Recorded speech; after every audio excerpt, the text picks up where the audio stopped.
l'élection présidentielle américaine, la traditionnelle passation de pouvoir entre deux présidents.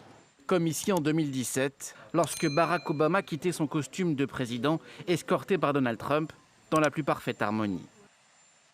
Mais qu'en sera-t-il le 20 janvier 2021, lors de la prise de fonction de Joe Biden? La transition entre deux administrations relève plus de la tradition républicaine que d'une loi constitutionnelle. Sur le plan législatif, il existe une loi de 1963 qui facilite en quelque sorte l'arrivée de la nouvelle équipe dirigeante avant son installation officielle.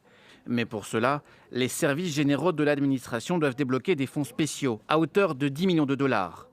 Or, sa directrice, Emily Murphy, nommée par Donald Trump en 2017, refuse de s'y plier, ce dernier refusant toujours de reconnaître sa défaite.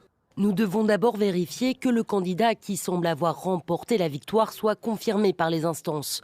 Ensuite, nous mettrons en place le processus de transition prévu par la loi. Concrètement, les équipes de Joe Biden avancent pour l'heure à l'aveugle.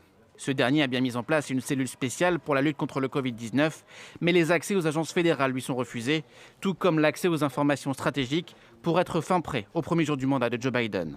I just called Governor Clinton over in Little Rock and offered my congratulations. He did run a strong campaign. Dans l'histoire américaine, jamais un candidat n'a refusé de reconnaître sa défaite depuis 1896, ni n'a refusé de recevoir son successeur le jour de son investiture, quel que soit son bord politique. En 1992, Bill Clinton bat George Bush père, alors président sortant. À son entrée à la Maison-Blanche, le démocrate trouve cette lettre de son ancien rival. Vous serez notre président quand vous lirez cette lettre. Je vous souhaite le meilleur, à vous et à votre famille. Vos succès sont désormais ceux de notre pays. En 2020, un même scénario, mais une autre ambiance, avec un Donald Trump qui s'est lancé dans une bataille judiciaire pour contester la victoire de son rival.